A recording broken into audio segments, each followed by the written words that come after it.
Hello friends, welcome to Aile classes, the school of competitive exams. ಇವತ್ತಿನ ಪ್ರಮುಖವಾದಂತಹ current affairs ಟಾಪಿಕ್ಗಳನ್ನು discuss ಮಾಡೋಣ. ಐಲೆ classes ಧಾರವಾಡನಲ್ಲಿ ಹೊಸ PSI PC ಬ್ಯಾಚ್ಗಳು ಪ್ರಾರಂಭವಾಗ್ತವೆ. Offline ಕ್ಲಾಸಸ್ಗಳು start ಆಗ್ತಾ ಇದ್ದು interest ಇರುವಂತಹ ಆಸ್ಪಿರೆಂಟ್ಸ್ಗಳು ಐಲೆ ಕ್ಲಾಸಸ್ ಸಪ್ತಾಪುರದಲ್ಲಿರುವಂತಹ ಬ್ರಾಂಚ್ಗೆ ಭೇಟಿ ನೀಡುವುದರ ಮೂಲಕ ಅಡ್ಮಿಷನ್ ಮಾಡ್ಕೋಬೋದು. ನಿಮ್ಮ ಯಾವುದೇ ಕ್ವೆರೀಸ್ಗಳಿದ್ದರೆ ಈ ಕೆಳಗೆ ತಿಳಿಸಲಾದಂತಹ ಕಾಂಟ್ಯಾಕ್ಟ್ ನಂಬರನ್ನು ಸಂಪರ್ಕಿಸುವುದರ ಮೂಲಕ ನಿಮ್ಮ ಎನ್ಕ್ವೈರೀಸ್ಗಳನ್ನು ಕ್ಲಿಯರ್ ಮಾಡಿಕೊಂಡು ಅಡ್ಮಿಷನ್ ಮಾಡ್ಕೋಬೋದು. ನಮ್ಮ ಚಾನಲ್ಗೆ ಹೊಸದಾಗಿ ಭೇಟಿ ನೀಡ್ತಾ ಇದ್ದರೆ ಸಬ್ಸ್ಕ್ರೈಬ್ ಮಾಡಿ, ಬೆಲ್ ಐಕಾನನ್ನು ಕ್ಲಿಕ್ ಮಾಡಿ. ನಾವು ಈಗ ಡಿಸ್ಕಸ್ ಮಾಡ್ತಾ ಇರುವಂತಹ ಕರೆಂಟ್ ಅಫೇರ್ಸ್ ನೋಟ್ಸ್ಗಳನ್ನು ಫ್ರೀಯಾಗಿ ಡೌನ್ಲೋಡ್ ಮಾಡಿಕೊಳ್ಳಲು ನಮ್ಮ ಟೆಲಿಗ್ರಾಮ್ ಚಾನಲ್ ಐಲೆ ಕ್ಲಾಸಸನ್ನು ಸಬ್ಸ್ಕ್ರೈಬ್ ಮಾಡಿ. ಇವತ್ತಿನ ಡಿಸ್ಕಷನನ್ನು ಪ್ರಾರಂಭ ಮಾಡೋಣ. ಕೇಳಲಾದ ಪ್ರಶ್ನೆ, ಲಾ ನೀನಾ ಅನ್ನುವ ಒಂದು ವಿದ್ಯಮಾನ ಈ ಕೆಳಗಿನ ಯಾವ ಪರಿಣಾಮಕ್ಕೆ ಕಾರಣವಾಗಬಹುದು ಅಂತ ಪ್ರಶ್ನೆ ಕೇಳಲಾಗಿತ್ತು. ಆಪ್ಷನ್ಗಳಲ್ಲಿ ಇದು ಲಾ ನೀನಾ ವಿದ್ಯಮಾನದಿಂದ ಭಾರತೀಯ ಉಪಖಂಡದಲ್ಲಿ ಹೆಚ್ಚಿನ ಸರಾಸರಿ ಮಾನ್ಸೂನ್ ಮಳೆಯಾಗುತ್ತದೆ ಅಂತ ಆಪ್ಷನ್ 1 ಇದೆ. ಆಪ್ಷನ್ 2 ಭಾರತೀಯ ಉಪಖಂಡದ ಪ್ರದೇಶದಲ್ಲಿ ಸಾಮಾನ್ಯ ಚಳಿಗಾಲ ಮತ್ತು ಕಡಿಮೆ ಮಾನ್ಸೂನ್ ಮಳೆ ಆಗುತ್ತದೆ ಅಂತ ಇದು ಆಪ್ಷನ್ 2 ಇದೆ. ಆಪ್ಷನ್ 3 ಭಾರತದಲ್ಲಿ ಈ ಲಾ ನೀನಾ ವಿದ್ಯಮಾನದಿಂದ ಬರ ಪರಿಸ್ಥಿತಿಗಳನ್ನ ಎದುರಿಸಬೇಕಾಗುತ್ತದೆ ಅಂತ ಇದೆ. ಆಪ್ಷನ್ 4 ಮೇಲಿನ ಎಲ್ಲಾ ಆಪ್ಷನ್ಗಳು ಸರಿಯಾಗಿವೆ ಅಂತ ಹೇಳ್ತಾ ಇದೆ. ಸೊ ಸರಿಯಾದ ಉತ್ತರ ಆಪ್ಷನ್ 1, ಭಾರತೀಯ ಉಪಖಂಡದ ಪ್ರದೇಶದಲ್ಲಿ ಹೆಚ್ಚಿನ ಸರಾಸರಿ ಮಾನ್ಸೂನ್ ಮಳೆಯನ್ನ ಈ ಲಾ ನೀನಾ ವಿದ್ಯಮಾನ ನಡೆದಂತಹ ವರ್ಷದಲ್ಲಿ ಸಾಮಾನ್ಯವಾಗಿ ನಾವು ಕಾಣಬಹುದಾಗಿದೆ. ಸೊ ಈ ಲಾ ನೀನಾ ಅನ್ನುವ ಜಿಯೋಗ್ರಫಿಕಲ್ ಕಾನ್ಸೆಪ್ಟ್ ಬಗ್ಗೆ ಈಗ ಡೀಟೇಲ್ ಆಗಿ ಡಿಸ್ಕಸ್ ಮಾಡೋಣ. ಈ ಲಾ ನೀನಾ ಮುಖ್ಯವಾಗಿ ಸಮಭಾಜಕ ವೃತ್ತದ ಮತ್ತು ಪೆಸಿಫಿಕ್ ಮಹಾಸಾಗರದಲ್ಲಿ ನಡೆಯುವಂತಹ ಒಂದು ಫೆನಾಮಿನಾನ್ ಆಗಿದ್ದು ಅಥವಾ ವಿದ್ಯಮಾನ ಆಗಿದ್ದು, ಈ ಎಲ್ ನಿನೋ ಮತ್ತು ಲಾ ನೀನಾಗಳ ಕಾನ್ಸೆಪ್ಟ್ಗಳನ್ನು ಅರ್ಥ ಮಾಡ್ಕೊಳ್ಳೋದಕ್ಕಿಂತ ಮುಂಚೆ ಇವುಗಳ ಲಿಟ್ರಲ್ ಮೀನಿಂಗ್ ಸ್ಪ್ಯಾನಿಷ್ ಭಾಷೆಯಲ್ಲಿ ದ ಬಾಯ್ ಮತ್ತು ದ ಗರ್ಲ್ ಅಂತ ಆಗುತ್ತೆ. ಎಲ್ ನಿನೋವನ್ನು ದ ಬಾಯ್ ಅಂತ ಮತ್ತು ಲಾ ನೀನಾವನ್ನು ದ ಗರ್ಲ್ ಅಂತ ಸ್ಪ್ಯಾನಿಷ್ ಭಾಷೆಯಲ್ಲಿ ಲಿಟ್ರಲ್ ಮೀನಿಂಗ್ ಆಗುತ್ತೆ. ಈ ಎಲ್ ನಿನೋ ಮತ್ತು ಲಾ ನೀನಾ ವಿದ್ಯಮಾನಗಳು ಪರಸ್ಪರ ಅಪೋಸಿಟ್ ಆದಂತಹ ವಿರುದ್ಧವಾದಂತಹ ವಿದ್ಯಮಾನಗಳಾಗಿದ್ದು, ಈ ಎಲ್ ನಿನೋ ಮುಖ್ಯವಾಗಿ ಎಲ್ ನಿನೋ ಕಂಡೀಷನ್ ಏನು ಅಂತ ತಿಳ್ಕೊಳ್ಳೋದಾದ್ರೆ, ಈ ಪೆಸಿಫಿಕ್ ಮಹಾಸಾಗರದ ಸಮಭಾಜಕ ವೃತ್ತದ ಅದರಲ್ಲಿ ಮುಖ್ಯವಾಗಿ ಸೌತ್ ಅಮೆರಿಕಾ ಭಾಗದಲ್ಲಿ, ದಕ್ಷಿಣ ಅಮೆರಿಕಾ ಭಾಗದಲ್ಲಿ ಈ ಅಸಹಜವಾದಂತಹ ಒಂದು ಹೆಚ್ಚಾದಂತಹ ಉಷ್ಣವಿರುವಂತಹ ಸಿ ಸರ್ಫೇಸ್ ಟೆಂಪರೇಚರ್ ಅನ್ನ ಡಿನೋಟ್ ಮಾಡುತ್ತೆ. ಅದೇ ರೀತಿ ಲಾ ನೀನಾ ವಿದ್ಯಮಾನ ಏನಿದೆ, ಈ ಪೆಸಿಫಿಕ್ ಮಹಾಸಾಗರದ ಒಂದು ಪ್ರದೇಶದಲ್ಲಿ ಸಿ ಸರ್ಫೇಸ್ ಟೆಂಪರೇಚರ್ ತಣ್ಣನೆಯ ಅಥವಾ ತಂಪಾದಂತಹ ಒಂದು ಸಿ ಸರ್ಫೇಸ್ ಟೆಂಪರೇಚರ್ ಅಥವಾ ಈ ಸಮುದ್ರದ ಮೇಲ್ಮೈ ಉಷ್ಣತೆ ಕಡಿಮೆ ಇರುವುದನ್ನು ಸೂಚಿಸುತ್ತದೆ. ಸೊ ಇದರಿಂದ ಸಾಕಷ್ಟು ಜಗತ್ತಿನಾದ್ಯಂತ ಇದರ ಒಂದು ಪರಿಣಾಮವನ್ನು ಅನುಭವಿಸಬೇಕಾಗುತ್ತೆ. ಮುಖ್ಯವಾಗಿ ಈ ಎಲ್ ನಿನೋ ಮತ್ತು ಲಾ ನೀನಾಗಳ ಎರಡು ಕಾಂಬಿನೇಷನ್ ಆದಂತಹ ಒಂದು ಟುಗೆದರ್ ಕಂಡೀಷನ್ ಅನ್ನ ಎಲ್ ನಿನೋ ಸೌದರ್ ಆಸಿಲೇಷನ್ ಅಥವಾ ಎನ್ಸೋ ಅಂತ ಗುರುತಿಸಲಾಗುತ್ತದೆ. ಸೊ ಇವು ಮುಖ್ಯವಾಗಿ ಗ್ಲೋಬಲ್ ಅಟ್ಮಾಸ್ಫೇರಿಕ್ ಸರ್ಕ್ಯುಲೇಷನ್ ಅನ್ನ ಡಿನೋಟ್ ಮಾಡುತ್ತೆ. ಜಗತ್ತಿನಾದ್ಯಂತ ಈ ಪರಿಸರದಲ್ಲಿ ಆಗುವಂತಹ, ವಾತಾವರಣದಲ್ಲಿ ಆಗುವಂತಹ ಪರಿಚಲನೆಯನ್ನ, ಈ ಸಿ ಸರ್ಫೇಸ್ ಟೆಂಪರೇಚರ್ನಿಂದ ಆಗುವಂತಹ ಪರಿಚಲನೆ ಅಂತಂದ್ರೆ ವಾಟರ್ ಕರೆಂಟ್ ಆಗಿರ್ಬೋದು ಅಥವಾ ಅದರ ಮೇಲಿನ ಹವಾಮಾನ ಆಗಿರ್ಬೋದು, ಇವುಗಳ ವ್ಯತ್ಯಾಸವನ್ನ ಡಿನೋಟ್ ಮಾಡುತ್ತವೆ. ಸೊ ಇನ್ನು ಭಾರತದ ವಿಷಯಕ್ಕೆ ಬಂದಾಗ ಎಲ್ ನಿನೋ ಮತ್ತು ಲಾ ನೀನಾದ ಒಂದು ಇಂಪ್ಯಾಕ್ಟ್ ಅಥವಾ ಪರಿಣಾಮವನ್ನ ತಿಳ್ಕೊಳ್ಳೋದಾದ್ರೆ, ಆಗಲೇ ಡಿಸ್ಕಸ್ ಮಾಡಿದ ಹಾಗೆ ಈ ಒಂದು ವಿದ್ಯಮಾನಗಳೇನಿವೆ ಜಗತ್ತಿನಾದ್ಯಂತ ಪರಿಸರದ ಮೇಲೆ ಅಥವಾ ಹವಾಮಾನದ ಮೇಲೆ ಸಾಕಷ್ಟು ಪರಿಣಾಮಗಳನ್ನ ಬೀರ್ತಾ ಇದ್ದು, ಭಾರತದ ಮೇಲೆ ವಿಶೇಷವಾಗಿ ಇವುಗಳ ಒಂದು ಪರಿಣಾಮವನ್ನ ಅರ್ಥ ಮಾಡ್ಕೊಳ್ಳೋದಾದ್ರೆ, ಎಲ್ ನಿನೋ ಗುರುತಿಸಲಾದಂತಹ ವರ್ಷದಲ್ಲಿ ಮುಖ್ಯವಾಗಿ ಭಾರತದ ಒಂದು ಇಂಡಿಯನ್ ಸಬ್ ಕಾಂಟಿನೆಂಟ್ನಲ್ಲಿ, ಭಾರತದ ಉಪಖಂಡದಲ್ಲಿ ಎಕ್ಸ್ಟ್ರೀಮ್ ಆದಂತಹ ಹೀಟನ್ನು, ಅತಿ ಹೆಚ್ಚಾದಂತಹ ಉಷ್ಣಾಂಶವನ್ನ ನಾವು ಅನುಭವಿಸಬೇಕಾಗುತ್ತೆ. ಅಷ್ಟೇ ಅಲ್ಲದೆ ಈ ನಾರ್ಮಲ್ ಅಥವಾ ಸಾಮಾನ್ಯವಾದಂತಹ ಮಳೆ ಪ್ರಮಾಣಕ್ಕಿಂತ ಕಡಿಮೆಯಾದಂತಹ ಬಿಲೋ ನಾರ್ಮಲ್ ರೈನ್ಫಾಲ್ ಅನ್ನ ಈ ಮಾನ್ಸೂನ್ ಸೀಸನ್ ನಲ್ಲಿ ನಾವು ಅನುಭವಿಸಬೇಕಾಗುತ್ತೆ. ಸೊ ಹೀಗಾಗಿ ಈ ಒಂದು ಎಲ್ ನಿನೋ ವಿದ್ಯಮಾನ ಒಂದೇ ಈ ಒಂದು ಪರಿಸ್ಥಿತಿಗೆ ಕಾರಣ ಆಗದೇ ಇದ್ರೂ ಸಹ ಇದರಲ್ಲಿ ಸಾಕಷ್ಟು ಫ್ಯಾಕ್ಟರ್ಸ್ಗಳು ಅಥವಾ ಅಂಶಗಳು ಈ ಒಂದು ಎಲ್ ನಿನೋ ಹೊರತಾಗಿ ಕಂಡು ಬರುತ್ತವೆ. 2014 ಒಂದು ವಿಶೇಷವಾದಂತಹ ಪರಿಸ್ಥಿತಿಯನ್ನ ನಾವು ಕೇಸ್ ಸ್ಟಡಿ ಮಾಡಿದ್ರೆ, ಈ ಎಲ್ ನಿನೋ ವರ್ಷದಲ್ಲಿ ಆ ಒಂದು ವರ್ಷ ಭಾರತದಲ್ಲಿ 12% ಕಡಿಮೆಯಾದಂತಹ, ಅಂದರೆ ಸಾಮಾನ್ಯ ಮಳೆಗಿಂತ 12% ಕಡಿಮೆಯಾದಂತಹ ರೇನ್ಫಾಲ್ ಅನ್ನ ನಾವು ಅನುಭವಿಸಿದ್ವಿ. ಅದೇ ರೀತಿ ಲಾ ನೀನಾದ ವರ್ಷವನ್ನ ಗುರುತಿಸಲಾದಂತಹ ಒಂದು ಸಂದರ್ಭದಲ್ಲಿ ಈಗ ಕರೆಂಟ್ಲಿ ನಾವು ಲಾ ನೀನಾ ವರ್ಷವನ್ನ ಗುರುತಿಸಲಾಗಿದೆ ವರ್ಲ್ಡ್ ಮೆಟ್ರಾಲಜಿಕಲ್ ಆರ್ಗನೈಸೇಷನ್ ಮತ್ತು ಆಸ್ಟ್ರೇಲಿಯನ್ ಒಂದು ಹವಾಮಾನ ಇಲಾಖೆಯಿಂದ. ಸೊ ಹೀಗಾಗಿ ಈ ಒಂದು ಪ್ರಸ್ತುತ ವರ್ಷದಲ್ಲಿ ಹೆಚ್ಚಾದಂತಹ ಮಳೆಯನ್ನ ನಾವು ಕಾಣಬಹುದಾಗಿದೆ ಅಂತ ಈ ಒಂದು ಸ್ಟಡಿ ಹೇಳ್ತಾ ಇದೆ. ಆಗಸ್ಟ್ 30ರವರೆಗೆ ಮಾಡಲಾದಂತಹ ಒಂದು ಅಧ್ಯಯನದ ಪ್ರಕಾರ ಈ ಮಾನ್ಸೂನ್ ಸಂದರ್ಭದಲ್ಲಿ 7% ಹೆಚ್ಚಾದಂತಹ ಸರಾಸರಿಗಿಂತ 7% ಹೆಚ್ಚಾದಂತಹ ಮಳೆಯನ್ನ ನಾವು ಕಂಡಿದ್ದೇವೆ. ಅಂದ್ರೂ ಈ ಇಂಡಿಯನ್ ಸಬ್ ಕಾಂಟಿನೆಂಟ್ ನಲ್ಲಿ ಸುಮಾರು 740 ಮಿಲಿಮೀಟರ್ನಷ್ಟು 40.3 ಮಿಲಿಮೀಟರ್ನಷ್ಟು ರೇನ್ಫಾಲ್ ಅನ್ನ ಇಂಡಿಯನ್ ಸಬ್ ಕಾಂಟಿನೆಂಟ್ ನಲ್ಲಿ ಕಾಣಲಾಗಿದೆ. ಸೊ ಕಾನ್ಸೆಪ್ಟ್ ಅರ್ಥ ಆಯಿತು ಅಂತ ಅನ್ಕೋತೀನಿ. ಸರಿಯಾಗಿ ಅರ್ಥ ಆಗದೆ ಇದ್ರೆ ಕಮೆಂಟ್ ಬಾಕ್ಸ್ ನಲ್ಲಿ ಕಮೆಂಟ್ ಮಾಡಿ. ಈ ಪ್ರಶ್ನೆಗೆ ಸರಿಯಾಗಿ ಆನ್ಸರ್ ನೀಡಿದಂತಹ ಎಲ್ಲಾ ಸ್ಟೂಡೆಂಟ್ಸ್ ಗಳಿಗೆ ಕಾಂಗ್ರಾಚುಲೇಷನ್ಸ್. ಇದೇ ರೀತಿ ಡಿಸ್ಕಷನ್ ನಲ್ಲಿ ಭಾಗವಹಿಸ್ತಾ ಇರಿ ಅಂತ ಹೇಳ್ತಾ ಇವತ್ತಿನ ಪ್ರಶ್ನೆಯನ್ನ ತಿಳಿದುಕೊಳ್ಳೋಣ. ಭಾರತದಲ್ಲಿ ಯಾವ ವರ್ಷ ಚೀತಾವನ್ನ ಕಾಡಿನಲ್ಲಿ ಅಳಿದು ಹೋದಂತಹ ಪ್ರಭೇದವಾಗಿದೆ ಅಂತ ಅಧಿಕೃತವಾಗಿ ಘೋಷಣೆ ಮಾಡಲಾಯಿತು ಅಂತ ಪ್ರಶ್ನೆ ಇದೆ. ಆಪ್ಷನ್ಗಳಲ್ಲಿ 1999, 1986, 1963, 1952 ಅಂತ ಇದೆ. ಭಾರತದಲ್ಲಿ ಯಾವ ಒಂದು ವರ್ಷ ಈ ಚೀತಾವನ್ನ ಕಂಪ್ಲೀಟ್ ಆಗಿ ಎಕ್ಸ್ಟಿಂಕ್ಟ್ ಆದಂತಹ ಒಂದು ಪ್ರಭೇದವಾಗಿದೆ ಅಂತ ಅಧಿಕೃತವಾಗಿ ಅಫಿಷಿಯಲ್ ಆಗಿ ಡಿಕ್ಲೇರ್ ಮಾಡಲಾಯಿತು ಅಂತ ಪ್ರಶ್ನೆ ಇದೆ. ಸರಿಯಾದ ಉತ್ತರವನ್ನ ಆಪ್ಷನ್ಗಳೊಂದಿಗೆ ಕಮೆಂಟ್ ಬಾಕ್ಸ್ ನಲ್ಲಿ ಕಮೆಂಟ್ ಮಾಡಿ. ಮುಂದಿನ ಸೆಷನ್ ನಲ್ಲಿ ಇದರ ಕರೆಕ್ಟ್ ಆನ್ಸರ್ ಅನ್ನ ತಿಳಿದುಕೊಳ್ಳೋಣ. ಇವತ್ತಿನ ಮೊದಲನೇ ಆರ್ಟಿಕಲ್ ಅನ್ನ ತಿಳಿದುಕೊಳ್ಳೋಣ. ಇವತ್ತಿನ ಮೊದಲನೇ ಆರ್ಟಿಕಲ್ 76ನೇ ಪದಾತಿ ದಳ ದಿನ ಅಥವಾ 76th ಇನ್ಫೆಂಟ್ರಿ ಡೇ ದಿನಾಚರಣೆಯ ಬಗ್ಗೆ ಇದೆ. ಪ್ರತಿ ವರ್ಷ ಅಕ್ಟೋಬರ್ 27ರಂದು ಈ ನ್ಯಾಷನಲ್ ಇನ್ಫೆಂಟ್ರಿ ಡೇ ಅನ್ನಾಗಿ ಆಚರಿಸಲಾಗುತ್ತೆ. ಭಾರತೀಯ ಸೇನಾ ಪದಾತಿ ದಳ ದಿನವನ್ನಾಗಿ ಆಚರಿಸಲಾಗುತ್ತೆ. ಈ ಇನ್ಫೆಂಟ್ರಿಯಲ್ಲಿ ಕರ್ತವ್ಯ ಪಾಲನೆಯಲ್ಲಿ ಪ್ರಾಣವನ್ನ ತ್ಯಾಗ ಮಾಡಿದಂತಹ ಸೈನಿಕರಿಗೆ ಗೌರವವನ್ನ ಸೂಚಿಸುವಂತಹ ನಿಟ್ಟಿನಲ್ಲಿ ಈ ಒಂದು ಸ್ಮರಣೆಯಾಗಿ 76th ಇನ್ಫೆಂಟ್ರಿ ಡೇ ಅನ್ನ ಅಕ್ಟೋಬರ್ 27, 2022ರಲ್ಲಿ ಆಚರಿಸಲಾಗ್ತಾ ಇದೆ. ನೆನ್ಪಿಟ್ಕೊಳ್ಳಿ, ಇದು 76ನೇ ಇನ್ಫೆಂಟ್ರಿ ಡೇ ಆಗಿದೆ. ಸೊ ಇದರ ಒಂದು ಇತಿಹಾಸವನ್ನ ತಿಳಿದುಕೊಳ್ಳೋದಾದ್ರೆ, ಭಾರತದ ಸ್ವತಂತ್ರ ನಂತರ 1947ರಲ್ಲಿ ಅಕ್ಟೋಬರ್ 26ಕ್ಕಿಂತ ಮುಂಚೆ ಈ ಜಮ್ಮು ಮತ್ತು ಕಾಶ್ಮೀರದ ಸಂಸ್ಥಾನವನ್ನ ಮಹಾರಾಜ ಹರಿ ಸಿಂಗ್ ಅವರು ಆಳ್ತಾ ಇದ್ರು.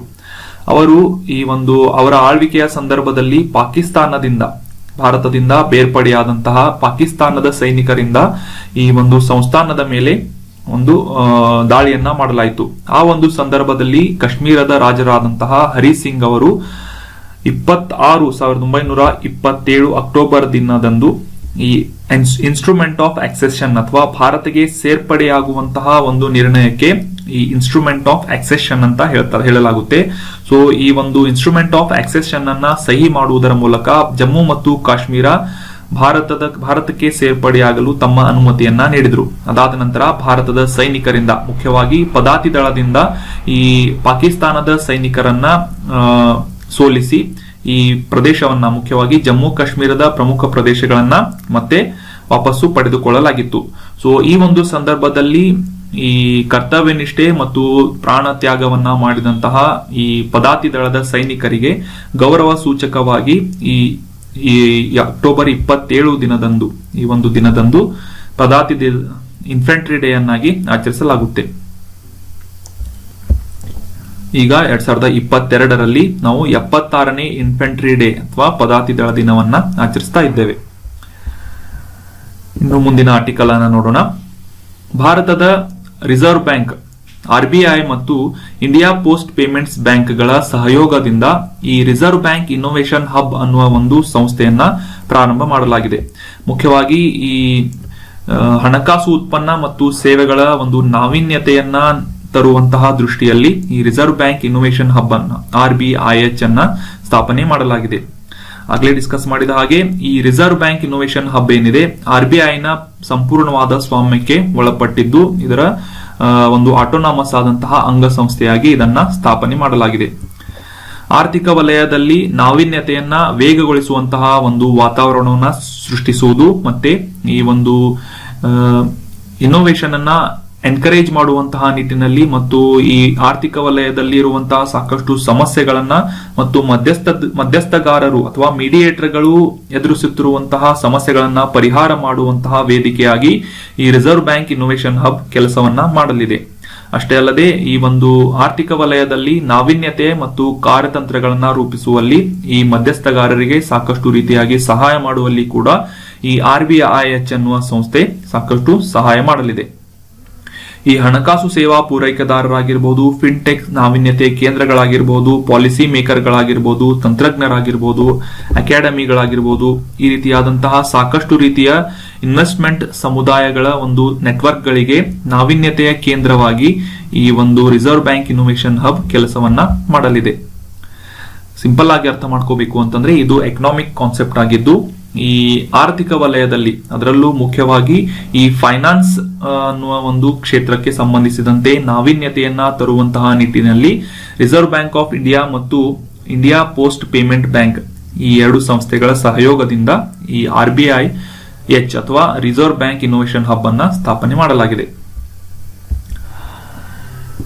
ಇನ್ನು ಮುಂದಿನ ಆರ್ಟಿಕಲ್ ನಲ್ಲಿ ಈ ವರ್ಷದ ಬುಕರ್ ಪ್ರಶಸ್ತಿಯ ಬಗ್ಗೆ ನಾವು ಡಿಸ್ಕಸ್ ಮಾಡೋಣ. 2022ರ ಈ ಬುಕರ್ ಪ್ರಶಸ್ತಿಯನ್ನ ಶ್ರೀಲಂಕಾದ ಲೇಖಕರಾದಂತಹ ಶಹನ್ ಕರುಣಾ ತಿಲಕ್ ಅವರಿಗೆ ನೀಡಿ ಗೌರವಿಸಲಾಗ್ತಾ ಇದೆ.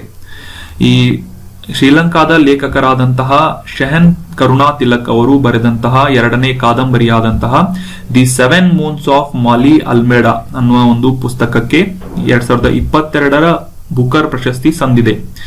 ಈ ಹಿಂದೆ ಬುಕರ್ ಮೆಕ್ಯಾನೆಲ್ ಪ್ರಶಸ್ತಿ ಅಥವಾ ಮ್ಯಾನ್ ಬುಕರ್ ಪ್ರಶಸ್ತಿ ಅಂತ ಕರೆಯಲ್ಪಡ್ತಾ ಇದ್ದಂತಹ ಈ ಬುಕರ್ ಪ್ರಶಸ್ತಿ ಏನಿದೆ ಮುಖ್ಯವಾಗಿ ಕಾದಂಬರಿಯ ಸಾಹಿತ್ಯಿಕವಾದಂತಹ ಕ್ಷೇತ್ರಕ್ಕೆ ನೀಡಲಾಗುವಂತಹ ಪ್ರತಿಷ್ಠಿತವಾದಂತಹ ಬಹುಮಾನವಾಗಿದೆ. ಈ ಬುಕರ್ ಪ್ರಶಸ್ತಿಯ ಕೆಲವೊಂದಿಷ್ಟು ವಿಶೇಷತೆಗಳನ್ನ ನಾವು ಡಿಸ್ಕಸ್ ಮಾಡೋದಾದ್ರೆ ಈ ಬುಕರ್ ಪ್ರಶಸ್ತಿಯನ್ನ ಯಾವುದೇ ರೀತಿಯಾದಂತಹ ಯಾವುದೇ ರಾಷ್ಟ್ರಕ್ಕೆ ಸಂಬಂಧಿಸಿದಂತಹ ವ್ಯಕ್ತಿಗೆ ನೀಡಲು ಸಂಪೂರ್ಣವಾಗಿ ಅನುಮತಿ ಇದ್ದು ಮುಖ್ಯವಾಗಿ ಆ ಪುಸ್ತಕ ಏನಿದೆ ಆ ಕಾದಂಬರಿ ಏನಿದೆ ಮೂಲತಃವಾಗಿ ಬೇಸಿಕ್ ಆಗಿ ಇದು ಇಂಗ್ಲಿಷ್ ನಲ್ಲಿ ಬರೆಯಲ್ಪಟ್ಟಿರಬೇಕು. ಅಷ್ಟೇ ಅಲ್ಲದೆ ಆ ಒಂದು ಬಹುಮಾನದ ವರ್ಷದಂದು ಯುನೈಟೆಡ್ ಕಿಂಗ್ಡಮ್ ಮತ್ತು ಐರ್ಲೆಂಡ್ ಈ ಎರಡೇ ದೇಶಗಳಲ್ಲಿ ಈ ಪುಸ್ತಕವನ್ನ ಈ ಕಾದಂಬರಿಯನ್ನ ಪ್ರಕಟಿಸಲಾಗಿರಬೇಕು. ಆಗ್ಲೇ ಡಿಸ್ಕಸ್ ಮಾಡಿದ ಹಾಗೆ ಈ ಕಾದಂಬರಿ ಬುಕರ್ ಪ್ರಶಸ್ತಿಗೆ ನಾಮಿನೇಟ್ ಆಗಬೇಕು ಅಂತಂದ್ರೆ ಇದನ್ನ ಮೂಲವಾಗಿ ಇಂಗ್ಲಿಷ್ ನಲ್ಲೇ ರಚಿಸಿರಬೇಕು. ಯಾವುದೇ ರೀತಿಯಾಗಿ ಬೇರೆ ಭಾಷೆಯಿಂದ ಇಂಗ್ಲಿಷ್ಗೆ ಅನುವಾದ ಮಾಡಿದಂತಹ ಕಾದಂಬರಿಗೆ ಬುಕರ್ ಪ್ರಶಸ್ತಿಯನ್ನ ನೀಡಲಾಗುವುದಿಲ್ಲ. ಅಷ್ಟೇ ಅಲ್ಲದೆ ಈ ಬುಕರ್ ಪ್ರಶಸ್ತಿಗೆ ನಾಮಿನೇಟ್ ಆಗುವಂತಹ ಪುಸ್ತಕ ಕಂಪ್ಲೀಟ್ ಆಗಿ ಮೊದಲ ಬಾರಿಗೆ ಯುನೈಟೆಡ್ ಕಿಂಗ್ಡಮ್ ಮತ್ತು ಐರಿಷ್ ಗಳಲ್ಲಿ ನಾಮಿನೇಟ್ ಆದಂತಹ ಐರ್ಲೆಂಡ್ ಗಳಲ್ಲಿ ಈ ಒಂದು ನೋಂದಾಯಿತವಾದಂತಹ ರಿಜಿಸ್ಟರ್ ಆದಂತಹ ಪ್ರಕಟಕರಿಂದ ಅಂದ್ರೆ ಈ ಒಂದು ಪಬ್ಲಿಕೇಶನ್ ಮಾಡುವಂತಹ ಸಂಸ್ಥೆಯಿಂದ ಪಬ್ಲಿಷ್ ಆಗಿರಬೇಕು. ಯಾವುದೇ ರೀತಿಯಾಗಿ ಬೇರೆ ದೇಶಗಳಲ್ಲಿ ಅಥವಾ ಸ್ವಯಂ ಪ್ರಕಟಿತವಾದಂತಹ ಕಾದಂಬರಿಗಳನ್ನ ಈ ಒಂದು ಬುಕರ್ ಪ್ರಶಸ್ತಿಗೆ ಅರ್ಹ ಮಾಡಲಾಗುವುದಿಲ್ಲ. ಫಾರ್ ಎಕ್ಸಾಂಪಲ್ ಕರ್ನಾಟಕದಲ್ಲಿರುವಂತಹ ಸ್ವಪ್ನ ಬುಕ್ ಹೌಸ್ ನಿಂದ ಏನಾದ್ರೂ ಈ ಪುಸ್ತಕ ಪ್ರಕಟವಾಗಿದ್ರೆ ಇಂಗ್ಲಿಷ್ ನಲ್ಲಿ ಇದ್ರೂ ಕೂಡ ಇದಕ್ಕೆ ಬುಕರ್ ಪ್ರಶಸ್ತಿಯನ್ನ ನೀಡಲಾಗುವುದಿಲ್ಲ. ಕಂಪಲ್ಸರಿಯಾಗಿ ಯುನೈಟೆಡ್ ಕಿಂಗ್ಡಮ್ ಅಥವಾ ಐರ್ಲೆಂಡ್ ನಲ್ಲಿ ಈ ಒಂದು ಪಬ್ಲಿಕೇಶನ್ ಆಗಿರಬೇಕು. ಮತ್ತೆ ಮೂಲವಾಗಿ ಇದು ಇಂಗ್ಲಿಷ್ ನಲ್ಲೇ ಮೊದಲ ಬಾರಿಗೆ ಪಬ್ಲಿಷ್ ಆಗಿರಬೇಕು. ಅಂತ ಪುಸ್ತಕಕ್ಕೆ ಅಥವಾ ಕಾದಂಬರಿಗೆ ಬುಕರ್ ಪ್ರಶಸ್ತಿಯನ್ನ ನೀಡುವಂತಹ ಒಂದು ಅರ್ಹತೆ ನೀಡಲಾಗುತ್ತೆ.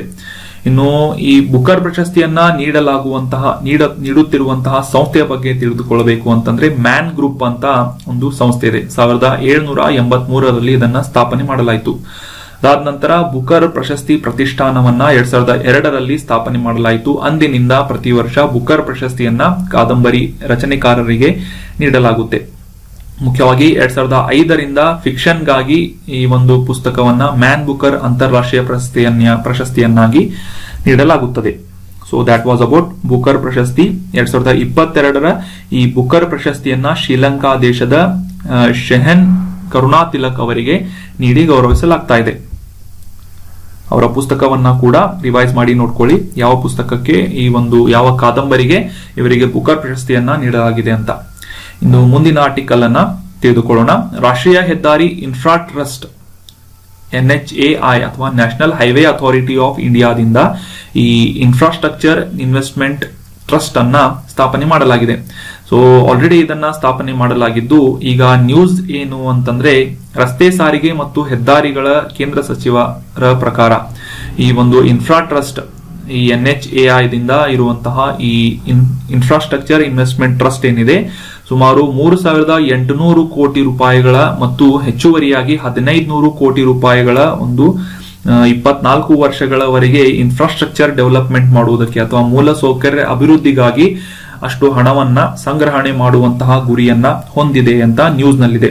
ಸೊ ಹೀಗಾಗಿ ಈ ಒಂದು ಇನ್ಫ್ರಾಸ್ಟ್ರಕ್ಚರ್ ಇನ್ವೆಸ್ಟ್ಮೆಂಟ್ ಟ್ರಸ್ಟ್ ಅಥವಾ ನ್ಯಾಷನಲ್ ಹೈವೇ ಅಥಾರಿಟಿಯಿಂದ ಮಾಡಲಾದಂತಹ ಈ ಒಂದು ಸಂಸ್ಥೆಯ ಬಗ್ಗೆ ಕೆಲವೊಂದಿಷ್ಟು ಇಂಪಾರ್ಟೆಂಟ್ ಮಾಹಿತಿಗಳನ್ನ ತಿಳಿದುಕೊಳ್ಳೋಣ.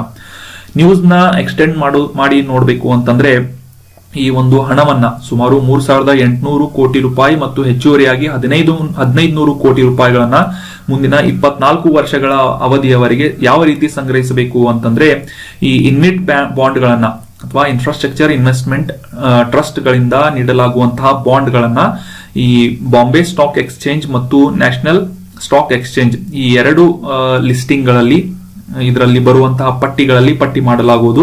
ಇದರಿಂದ ಇನ್ವೆಸ್ಟ್ಮೆಂಟ್ ಮಾಡುವ ಒಂದು ಹೂಡಿಕೆದಾರರನ್ನ ಹೆಚ್ಚು ಮಾಡುವಂತಹ ಒಂದು ಅವಕಾಶವನ್ನ ಮಾಡಿಕೊಡಲಾಗುವುದು. ಈ ಒಂದು ದಾರಿಯಿಂದ ಈ ಒಂದು ರೂಟಿಂಗ್ ಪ್ರಕಾರ ಈ ದೊಡ್ಡದಾದಂತಹ ಮೊತ್ತವನ್ನ ಸಂಗ್ರಹಿಸಲು ಅವಕಾಶವನ್ನ ಒದಗಿಸಲಾಗುವುದು ಅಂತ ನಾವು ನ್ಯೂಸ್ ನಲ್ಲಿ ನೋಡಬಹುದು. ಸೊ ಈ ಇನ್ಫ್ರಾಸ್ಟ್ರಕ್ಚರ್ ಇನ್ವೆಸ್ಟ್ಮೆಂಟ್ ಟ್ರಸ್ಟ್ ಬಗ್ಗೆ ಕೆಲವೊಂದಿಷ್ಟು ಇಂಪಾರ್ಟೆಂಟ್ ಮಾಹಿತಿಗಳನ್ನ ತಿಳಿದುಕೊಳ್ಳೋದಾದ್ರೆ, ಮುಖ್ಯವಾಗಿ ದೇಶದಾದ್ಯಂತ ಒಂದು ಮೂಲ ಸೌಕರ್ಯ ಹೂಡಿಕೆ ಟ್ರಸ್ಟ್ ಆಗಿ ಈ ಒಂದು ಇನ್ಫ್ರಾಸ್ಟ್ರಕ್ಚರ್ ಇನ್ವೆಸ್ಟ್ಮೆಂಟ್ ಟ್ರಸ್ಟ್ ಅನ್ನ ಎಸ್ಟಾಬ್ಲಿಷ್ ಮಾಡಲಾಯಿತು 2019ರಲ್ಲಿ. ಡಿಸೆಂಬರ್ 2019ರಲ್ಲಿ ನ್ಯಾಷನಲ್ ಹೈವೇ ಅಥಾರಿಟಿಯಿಂದ ಮೂಲ ಸೌಕರ್ಯ ಹೂಡಿಕೆ ಟ್ರಸ್ಟ್ ಅಥವಾ ಇನ್ಫ್ರಾಸ್ಟ್ರಕ್ಚರ್ ಇನ್ವೆಸ್ಟ್ಮೆಂಟ್ ಟ್ರಸ್ಟ್ ಇನ್ವಿಟ್ ಅನ್ನುವ ಹೆಸರಿನಿಂದ ಈ ಒಂದು ಸಂಸ್ಥೆಯನ್ನ ಪ್ರಾರಂಭ ಮಾಡಲಾಯಿತು. ಇದು ಸರ್ಕಾರದ ರಾಷ್ಟ್ರೀಯ ಹಣ ಗಳಿಕೆಯ ಪೈಪ್ಲೈನ್ ಅಥವಾ ನ್ಯಾಷನಲ್ ಮಾನಿಟರಿ ಪೈಪ್ಲೈನ್ ನ ಒಂದು ಮುಖ್ಯವಾದಂತಹ ಒಂದು ಮಹತ್ವಾಕಾಂಕ್ಷಿ ಯೋಜನೆಯಾಗಿದ್ದು, ನ್ಯಾಷನಲ್ ಹೈವೇ ಅಥಾರಿಟಿ ಅಥವಾ ರಾಷ್ಟ್ರೀಯ ಹೆದ್ದಾರಿ ಪ್ರಾಧಿಕಾರದ ಸ್ಪಾನ್ಸರ್ಶಿಪ್ ನಿಂದ ಈ ಒಂದು ಇನ್ವಿಟ್ ಅನ್ನ ಪ್ರಾರಂಭ ಮಾಡಲಾಗಿದೆ. ಈ ಒಂದು ನ್ಯಾಷನಲ್ ಹೈವೇ ಅಥಾರಿಟಿಯ ಅಂಡರ್ ನಲ್ಲಿ ಬರುವಂತಹ ಈ ಇನ್ವಿಟ್ ಏನಿದೆ, ಈ ಒಂದು ಸಂಸ್ಥೆ ಏನಿದೆ, ಭಾರತೀಯ ಟ್ರಸ್ಟ್ ಕಾಯ್ದೆ 1882 ಮತ್ತು ಸೆಬಿ ನಿಯಮಗಳ ಅಡಿಯಲ್ಲಿ ಈ ಒಂದು ಟ್ರಸ್ಟ್ ಅನ್ನ ಸ್ಥಾಪನೆ ಮಾಡಲಾಗಿದೆ. Very important from examination point of view ಏನು ಅಂತಂದ್ರೆ, ಈ ಮೂಲ ಸೌಕರ್ಯಗಳ ಕುರಿತಾದಂತಹ ಕೆಲವೊಂದಿಷ್ಟು ಎಸ್ಸೆಗಳನ್ನ ಕೇಳ್ತಾ ಇರ್ತಾರೆ PSI ಎಕ್ಸಾಮ್ಗಳಲ್ಲಿ.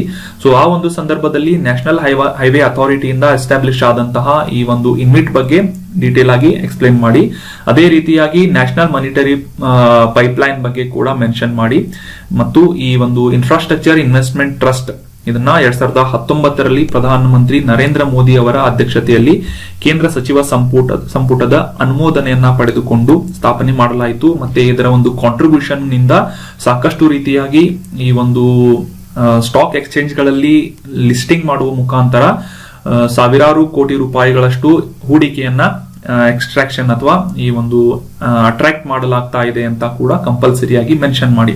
ಇನ್ನು ಆಬ್ಜೆಕ್ಟಿವ್ ಪಾಯಿಂಟ್ ಆಫ್ ವ್ಯೂ ಅಂತಂದ್ರೆ, ಈ ಒಂದು ಇನ್ವಿಟ್ ಅನ್ನ ಯಾವ ವರ್ಷ ಸ್ಥಾಪನೆ ಮಾಡಲಾಯಿತು ಅಂತ ಪ್ರಶ್ನೆ ಏನಾದ್ರೂ ಬಂದ್ರೆ ಡಿಸೆಂಬರ್ 2019 ಅಂತ ಸರಿಯಾದ ಉತ್ತರ ಆಗಿರುತ್ತೆ. ಅದೇ ರೀತಿಯಾಗಿ ಇನ್ವಿಟ್ ಇದರ ಫುಲ್ ಫಾರ್ಮ್ ಏನು ಅಂತ ಏನಾದ್ರೂ ಕೇಳಿದ್ರೆ ಏನು ಅಂತ ಕಮೆಂಟ್ ಬಾಕ್ಸ್ ನಲ್ಲಿ ಕಮೆಂಟ್ ಮಾಡಿ. ಇನ್ವಿಟ್ ಇದರ ಫುಲ್ ಫಾರ್ಮ್ ಅನ್ನ ಕಮೆಂಟ್ ಬಾಕ್ಸ್ ನಲ್ಲಿ ಕಮೆಂಟ್ ಮಾಡಿ. ಮುಂದಿನ ಸೆಷನ್ ನಲ್ಲಿ ಕರೆಕ್ಟ್ ಆನ್ಸರ್ ಅನ್ನ ತಿಳಿದುಕೊಳ್ಳೋಣ. ಆಲ್ರೆಡಿ ನಾನು ಡಿಸ್ಕಸ್ ಮಾಡಿದ್ದೇನೆ.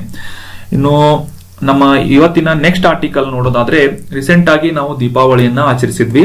ಆ ಒಂದು ಸಂದರ್ಭದಲ್ಲಿ ದೆಹಲಿಯಲ್ಲಿ ಸುಪ್ರೀಂ ಕೋರ್ಟ್ ನಿಂದ ಯಾವುದೇ ರೀತಿಯಾಗಿ ಈ ಒಂದು ಪೊಲ್ಯೂಷನ್ ಮಾಡುವಂತಹ ಪಟಾಕಿಗಳನ್ನ ಹಾರಿಸಬಾರದು, ಹಸಿರು ಪಟಾಕಿಗಳನ್ನ ಅಥವಾ ಗ್ರೀನ್ ಕ್ರ್ಯಾಕರ್ಸ್ ಗಳನ್ನ ಮಾತ್ರ ಮಾರಾಟ ಮಾಡಬೇಕು ಅಂತ ಒಂದು ಆದೇಶವನ್ನ ನೀಡಲಾಗಿತ್ತು. ಸೊ ಹೀಗಾಗಿ ಹಸಿರು ಪಟಾಕಿಗಳು ನ್ಯೂಸ್ ನಲ್ಲಿ ಇರುವುದರಿಂದ ಗ್ರೀನ್ ಕ್ರ್ಯಾಕರ್ಸ್ ಅಥವಾ ಈ ಹಸಿರು ಪಟಾಕಿಗಳ ಬಗ್ಗೆ ಕೆಲವೊಂದಿಷ್ಟು ಇಂಪಾರ್ಟೆಂಟ್ ಮಾಹಿತಿಗಳನ್ನ ತಿಳಿದುಕೊಳ್ಳೋಣ.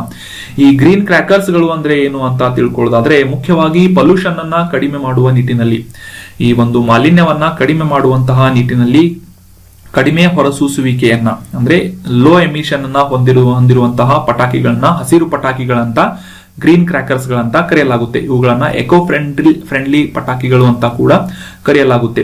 ಈ ಕ್ರ್ಯಾಕರ್ಸ್ ಗಳಲ್ಲಿ ಅಥವಾ ಪಟಾಕಿಗಳಲ್ಲಿ sulphur, nitrate, arsenic, magnesium, sodium, lead ಅಥವಾ ಸೀಸಾ, ಬೇರಿಯಂ ನಂತಹ ಹಾನಿಕಾರಕ ರಾಸಾಯನಿಕಗಳಿಂದ ಈ ಒಂದು ಹಸಿರು ಪಟಾಕಿಗಳು ಮುಕ್ತವಾಗಿರುತ್ತವೆ. ಈ ರೀತಿಯಾದಂತಹ ಕೆಮಿಕಲ್ಗಳನ್ನ ಈ ಗ್ರೀನ್ ಕ್ರ್ಯಾಕರ್ಸ್ ಗಳನ್ನ ಮ್ಯಾನುಫ್ಯಾಕ್ಚರ್ ಮಾಡುವುದರಲ್ಲಿ ಬಳಸಲಾಗಿರುವುದಿಲ್ಲ. ಇದು ಸಾಮಾನ್ಯವಾದಂತಹ ಪಟಾಕಿಗಳಿಗೆ ಕಂಪೇರ್ ಮಾಡಿದ್ರೆ 30% ನಷ್ಟು ಕಡಿಮೆಯಾದಂತಹ ಹೊರಸೂಸುವಿಕೆಯನ್ನ ಎಮಿಷನ್ ಅನ್ನ ಹೊಂದಿದೆ ಅಂತ ನಮಗೆ ತಿಳಿದು ಬರುತ್ತೆ. ಅದೇ ರೀತಿಯಾಗಿ ಈ ಹಸಿರು ಪಟಾಕಿಗಳು 100 ರಿಂದ 130 ಡೆಸಿಬಲ್ಗಳಷ್ಟು ವ್ಯಾಪ್ತಿಯಲ್ಲಿ ಶಬ್ದವನ್ನ ಹೊರಸೂಸುವಂತಹ ಒಂದು ನಿಟ್ಟಿನಲ್ಲಿ ಅದನ್ನ ಡೆವಲಪ್ ಮಾಡಲಾಗಿರುತ್ತೆ. ಅದೇ ರೀತಿಯಾಗಿ ಈ ಸಾಂಪ್ರದಾಯಿಕವಾದಂತಹ ಸಾಮಾನ್ಯ ಪಟಾಕಿಗಳಿಂದ ಅಥವಾ ಪೊಲ್ಯೂಷನ್ ಮಾಡುವಂತಹ ಪಟಾಕಿಗಳನ್ನ ಈ ಹಸಿರು ಪಟಾಕಿಗಳಿಂದ ಬೇರ್ಪಡಿಸುವ ನಿಟ್ಟಿನಲ್ಲಿ ಇವುಗಳ ಮೇಲೆ ಹಸಿರು ಲೋಗೋವನ್ನ ಮತ್ತು ಕ್ವಿಕ್ ರೆಸ್ಪಾನ್ಸ್ QR ಕೋಡ್ ಅಂತ ಏನ್ ಕರಿತೇವೆ, ಕ್ವಿಕ್ ರೆಸ್ಪಾನ್ಸ್ ಕೋಡ್ ಗಳನ್ನ ಕೂಡ ಮೆನ್ಷನ್ ಮಾಡಲಾಗಿರುತ್ತೆ, ಪ್ರಿಂಟ್ ಮಾಡಲಾಗಿರುತ್ತೆ. ಸೊ ಈ ರೀತಿಯಾಗಿ ನಾವು ಹಸಿರು ಪಟಾಕಿಗಳನ್ನ ಸಾಮಾನ್ಯ ಪಟಾಕಿಗಳಿಂದ ಪ್ರತ್ಯೇಕಿಸಬಹುದು. ಅವುಗಳನ್ನ ಖರೀದಿ ಮಾಡಿಕೊಂಡು ಈ ಒಂದು ದೀಪಾವಳಿಯಂತಹ ಸಂದರ್ಭದಲ್ಲಿ ಹಾರಿಸಬಹುದಾಗಿದೆ. ಇನ್ನು ಈ council of scientific and industrial research ನಿಂದ CSIR ಅನ್ನುವ ಒಂದು ಸಂಸ್ಥೆಯಿಂದ ಅಭಿವೃದ್ಧಿಪಡಿಸಲಾದಂತಹ ಈ ಹಸಿರು ಪಟಾಕಿಗಳನ್ನ ಮುಖ್ಯವಾಗಿ 3 ವರ್ಗಗಳಲ್ಲಿ ಕ್ಯಾಟಗರೈಸ್ ಮಾಡಲಾಗಿದೆ. ಇವುಗಳಲ್ಲಿ ಸ್ವಾಸ್, ಸ್ಟಾರ್ ಮತ್ತು ಸಫಲ್ ಈ ರೀತಿಯಾದಂತಹ ವಿಶೇಷತೆಯನ್ನ ಹೊಂದಿದಂತಹ ಹಸಿರು ಪಟಾಕಿಗಳನ್ನ CSIR ನಿಂದ ಡೆವಲಪ್ ಮಾಡಲಾಗಿದೆ. ಇನ್ನು ಈ ಹಸಿರು ಪಟಾಕಿಗಳನ್ನ ನಾವು ಡಿಸ್ಕಸ್ ಮಾಡಿದ್ವಿ. ಅವುಗಳಿಗೆ ಕಂಪೇರ್ ಮಾಡುವಂತೆ ಈ ಸಾಂಪ್ರದಾಯಿಕವಾದಂತಹ ನಾರ್ಮಲ್ ಆಗಿ ನಾವು ದೀಪಾವಳಿ ಅಥವಾ ವಿಶೇಷ ಸಂದರ್ಭದಲ್ಲಿ ಹಾರಿಸುವಂತಹ ಪಟಾಕಿಗಳಿಗೆ ಇವುಗಳನ್ನ ಕಂಪೇರ್ ಮಾಡಿದ್ರೆ ಈ ಹಸಿರು ಪಟಾಕಿಗಳಿಗಿಂತ ಈ ಸಾಂಪ್ರದಾಯಿಕ ಪಟಾಕಿಗಳು ಹೆಚ್ಚು ಮಾಲಿನ್ಯವನ್ನ ಉಂಟು ಮಾಡುವಂತಹ ಒಂದು ವಿಶೇಷತೆಯನ್ನ ಅಥವಾ ಒಂದು ಸ್ಪೆಷಾಲಿಟಿಯನ್ನ ಹೊಂದಿವೆ. ಇವುಗಳಲ್ಲಿ ನೈಟ್ರೇಟ್ಗಳು, ಕ್ಲೋರೈಡ್ಗಳು, ಸಲ್ಫರ್ ಏಜೆಂಟ್ಗಳು, ಈ ಕಲರ್ ಏಜೆಂಟ್ಗಳು, ಆಕ್ಸಿಡೈಸಿಂಗ್ ಏಜೆಂಟ್ಗಳು ಈ ರೀತಿಯಾದಂತಹ ಇದ್ದಲು ಮತ್ತು ಥರ್ಮೈಟ್ಗಳಂತಹ ಸಾಕಷ್ಟು ಪೊಲ್ಯೂಟಿಂಗ್ ಏಜೆಂಟ್ಗಳನ್ನ ಈ ಸಾಂಪ್ರದಾಯಿಕ ಪಟಾಕಿಗಳು ಹೊಂದಿವೆ. ಅಷ್ಟೇ ಅಲ್ಲದೆ ಸ್ಟ್ರಾಶಿಯಂ, ಸೋಡಿಯಂ, ಬೇರಿಯಂ, ಕ್ಯಾಲ್ಸಿಯಂ, ತಾಮ್ರದ ಲವಣಗಳು ಮತ್ತು ಬಿಳಿ ಲೋಹಗಳನ್ನ ಕೂಡ ಈ ಸಾಂಪ್ರದಾಯಿಕ ಪಟಾಕಿಗಳನ್ನ ಮ್ಯಾನುಫ್ಯಾಕ್ಚರ್ ಮಾಡುವುದರಲ್ಲಿ ಬಳಸಲಾಗುವುದು. ಅಷ್ಟೇ ಅಲ್ಲದೆ ಇವುಗಳಿಂದ ಸಾಕಷ್ಟು ರೀತಿಯಾಗಿ ಪರ್ಟಿಕ್ಯುಲರ್ ಮ್ಯಾಟರ್ಸ್ ಅಥವಾ PM ಗಳನ್ನ ಉತ್ಪಾದಿಸುವಂತಹ ಅಥವಾ ಇಂಡೈರೆಕ್ಟ್ಲಿ ಪೊಲ್ಯೂಷನ್ ಅನ್ನ ಉಂಟು ಮಾಡುವಂತಹ ಒಂದು ಸಾಮರ್ಥ್ಯವನ್ನ ಈ ಸಾಂಪ್ರದಾಯಿಕ ಪಟಾಕಿಗಳು ಹೊಂದಿರುತ್ತವೆ. ಈಗ ಡೆಸಿಬಲ್ಗಳಲ್ಲಿ ಅಂದ್ರೆ ಎಷ್ಟು ಶಬ್ದವನ್ನ ಉಂಟು ಮಾಡುತ್ತವೆ ಅಂತ ನಾವು ಕಂಪೇರ್ ಮಾಡೋದಾದ್ರೆ ಈ ಹಸಿರು ಪಟಾಕಿಗಳಿಗೆ ಕಂಪೇರ್ ಮಾಡಿದ್ರೆ ಸುಮಾರು 160 ರಿಂದ 200 ಡೆಸಿಬಲ್ಗಳಷ್ಟು ಧ್ವನಿಯನ್ನ ಅಥವಾ ಶಬ್ದವನ್ನ ಹೊರಸೂಸುವಂತಹ ಸಾಮರ್ಥ್ಯವನ್ನ ಈ ಸಾಂಪ್ರದಾಯಿಕ ಪಟಾಕಿಗಳು, ಸಾಮಾನ್ಯ ಪಟಾಕಿಗಳು ಹೊಂದಿವೆ. ಈ ಹಸಿರು ಪಟಾಕಿಗಳು 100 ರಿಂದ 130 ಡೆಸಿಬಲ್ಗಳಷ್ಟು ಶಬ್ದವನ್ನ ಉಂಟು ಮಾಡುತ್ತವೆ ಅಂತ ನಾವು ಡಿಸ್ಕಸ್ ಮಾಡಿದ್ವಿ. So that was all about today's articles. ಈಗ ಇವತ್ತು ಡಿಸ್ಕಸ್ ಮಾಡಲಾದಂತಹ ಆರ್ಟಿಕಲ್ ಗಳನ್ನ ಮತ್ತೆ ರಿವೈಸ್ ಮಾಡಿಬಿಡೋಣ. ಮೊದಲನೇ ಆರ್ಟಿಕಲ್ ನಲ್ಲಿ ಅಕ್ಟೋಬರ್ 27ರಂದು ಪ್ರತಿ ವರ್ಷ ಈ ಪದಾತಿದಳ ದಿನವನ್ನ ಆಚರಿಸಲಾಗುತ್ತೆ ಅಂತ ನಾವು ಡಿಸ್ಕಸ್ ಮಾಡಿದ್ವಿ.